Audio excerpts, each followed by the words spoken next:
Hola y bienvenidos a Medicina sin Muros, donde exploramos temas de medicina y salud en diferentes países y en la frontera. Mi nombre es Xochitl o Soch y soy estudiante de medicina en California. Y el día de hoy quería aprovechar para compartir un poquito de mi historia y mi camino con el español y con la medicina y cuáles son las metas de este proyecto. Podemos arrancar con el tema de mi nombre porque es la primera cosa que la gente me pregunta, es por qué tengo este nombre, si mis papás son mexicanos, si yo soy mexicana o si soy rusa, porque también en inglés suena como Sochi, entonces suena como la ciudad en Rusia. Entonces siempre tengo que explicar mi nombre. Significa flor, es un nombre náhuatl, es un nombre azteca muy mexicano, pero yo no soy mexicana. Yo nací en Estados Unidos a papás gringos de Pennsylvania, pero yo nací en Tucson, Arizona. Mis papás se mudaron a Tucson antes de mi nacimiento y eran medio hippies. Mi papá era artista, mi mamá estaba estudiando una maestría en educación para niños con discapacidades y llegaron a Tucson y conocieron a una mujer, una artista que se llamaba Xochitl, que era de Nogales, y pues dijeron, ahí está el nombre de nuestra hija no nacida. Creo que mi mamá quería un nombre con X y estaba pensando en Xiomara, pero les gustó más Xochitl.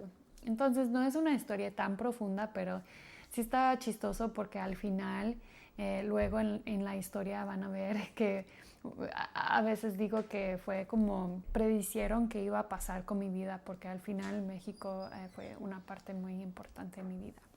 Ok, siguiente pregunta. Si nací en Estados Unidos, en Tucson, en Arizona, y mis papás eran gringos de Estados Unidos, ¿por qué hablo español? Y eso es otra historia, para mí es un poquito más interesante. Eh, Básicamente yo no hablaba español de chiquita. Yo nací y crecí en un barrio viejo, tradicional en Arizona, en Tucson, donde hay muchas familias que han vivido allá desde que Tucson era parte de México. Entonces es un lugar muy especial. Hay mucha influencia de la cultura mexicana en las tradiciones que tienen ahí en Tucson. Por ejemplo, en mi barrio celebran posadas navideñas tradicionales en la escuela local. También comen tamales en Navidad. Hay una celebración muy grande en Tucson de Día de Muerto, aunque tiene su toque americano, estadounidense también. Entonces nací en ese lugar, pero yo no hablaba español, no hablaba español en la casa ni en el barrio. Y en la escuela tomé, como todos los niños en Estados Unidos, tomé unos años de español en la escuela, pero fue más como aprender a cantar y jugar, no tanto hablar. Y tomé clases como mitad alemán, mitad español. En el quinto grado empecé a estudiar latín porque eso fue el requisito de mi escuela. Y luego en el séptimo grado por fin tuvimos la opción de escoger nuestro idioma y yo escogí el chino, el mandarín, porque mi hermana mayor había escogido lo mismo y yo quería ser como ella. Entonces ahí es donde nació mi interés por los idiomas, por aprender, porque yo estaba súper pegada al mandarín. Me fui a China un verano a estudiar en una escuela secundaria china y estuve en una ciudad que se llama Hangzhou y estudié hasta mi último año de la escuela secundaria. Todo cambió en mi primer año de la universidad y fue un poquito aleatorio. Ahí es donde mi vida giró por completo. Yo pensé que iba a seguir estudiando chino, mandarín en la universidad, pero en mi primer año mi papá nos invitó a un viaje a Colombia para vacaciones de primavera. Y el trimestre antes del viaje yo quería meterme a una clase como español 1 para principiantes, para poder comunicarme un poquito cuando iba a llegar a Colombia para ese viaje. mi papá había conocido una mujer colombiana, entonces yo sabía que íbamos a conocer a su familia y fue importante para mí poder comunicar un poquito durante esa semana. Entonces yo empecé ahí en Español 1 en Stanford, en la universidad donde yo estudié, y empezamos, o sea, yo a los 18 años, en 2016, yo empecé con hola, ¿cómo estás? O sea, cosas súper básicas. Y después de eso, en marzo de 2016, fuimos a Colombia, conocí Bogotá, Cartagena y me encantó, me fascinó. Y luego, bueno, esa mujer ya es mi madrastra, es la esposa de mi papá, porque mis papás biológicos se divorciaron cuando yo tenía 6 años, entonces y ya tengo 4 papás porque los dos se casaron de nuevo. Bueno, entonces regresando de ese viaje a Colombia, dije pues yo quiero seguir con el español porque también sabía que quería seguir comunicándome con la familia en ese momento era la novia de mi papá y quería regresar a estudiar más. Entonces hice una concentración menor en español en la universidad porque mi carrera era bioingeniería y quería ser médica, o sea, entonces eso fue mi enfoque principal y los idiomas después. Durante mi carrera yo hice un intercambio en Chile, en Santiago, donde estudié español. Luego recibí una beca para trabajar en una clínica de prótesis en Bolivia, entonces también tomé unas clases ahí, pero fue más como para trabajar y aprender cómo hacer prótesis súper barato para gente con amputaciones. Y luego después de ese viaje yo tomé un mes para estudiar en una escuela en Medellín. Y bueno, es un poquito de la historia de cómo empecé a aprender el español y cómo nació ese interés. Siguiente pregunta. Entonces, si yo aprendí español en la universidad en Bolivia, Chile, Colombia, ¿por qué hablo así hoy en día? Como mencioné, creciendo en Tucson tenía esa cercanía con Nogales, con México. Solíamos cruzar a Nogales para hacer compras o ir de viaje a Puerto Peñasco. Es como muy común ahí en Tucson, pero no había pasado mucho tiempo ni viajado mucho en México. Y también no había aprendido español mexicano nunca. Todo cambió en 2019 cuando tuve la opción de escoger entre regresar a Bolivia, al mismo lugar donde yo estaba trabajando en esa clínica de prótesis, o ir a Tijuana para trabajar en una organización sin fines de lucro que ayuda a migrantes que están solicitando asilo en Estados Unidos.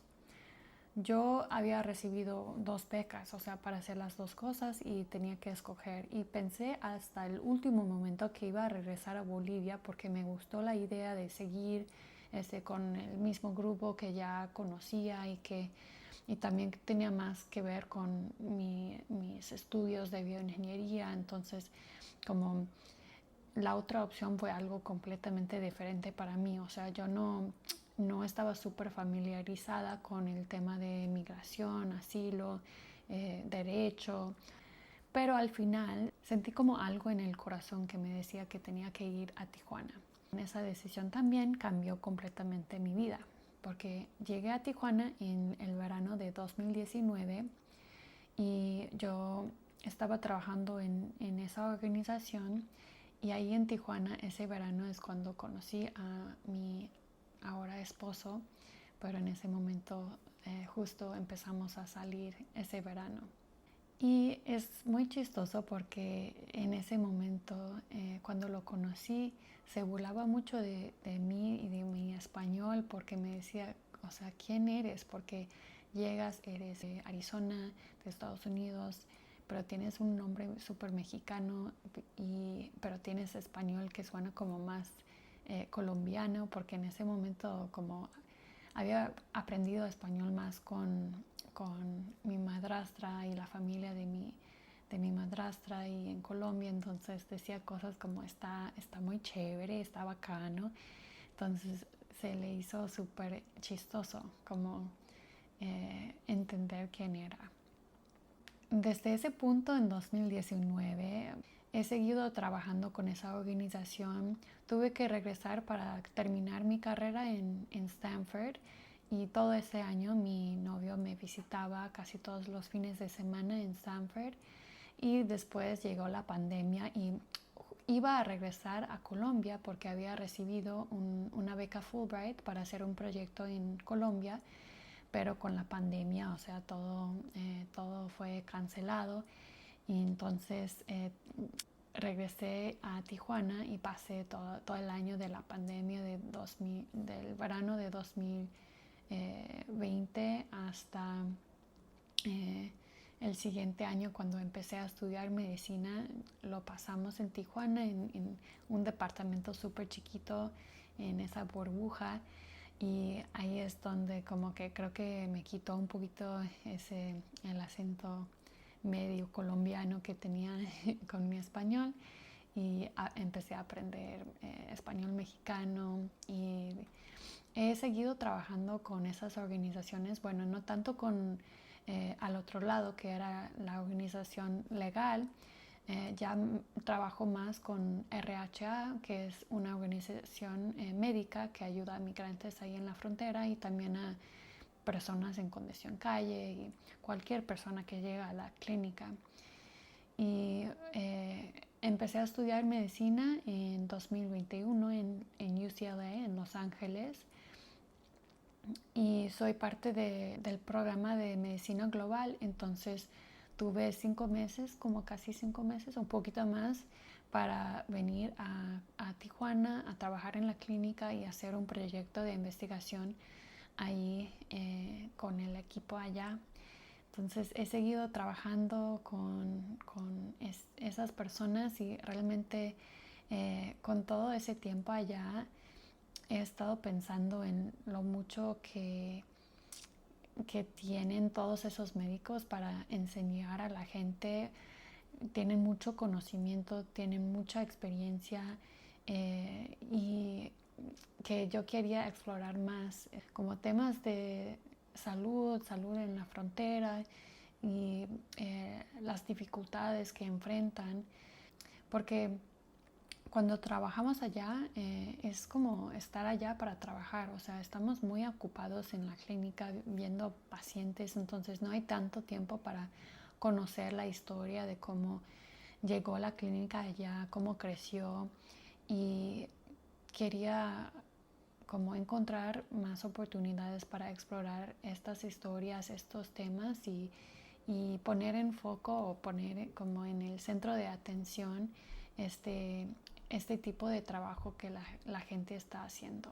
Entonces eso es un poquito de como la motivación de este proyecto y qué quiero lograr con esto, y espero que les guste. Y otra parte también para mí es para trabajar en mi español, porque obviamente con mis estudios de medicina, o sea, no he tenido tanto tiempo para practicar. Hablo con mi esposo en español, pero eso me entiende si cometo errores y todo. Entonces, hablar de temas serios en frente de la cámara es un reto nuevo para mí. Entonces, si tienen retroalimentación de mi pronunciación, cualquier cosa también, por favor, acepto, y gracias. Entonces, espero que les haya gustado, y hasta el siguiente video.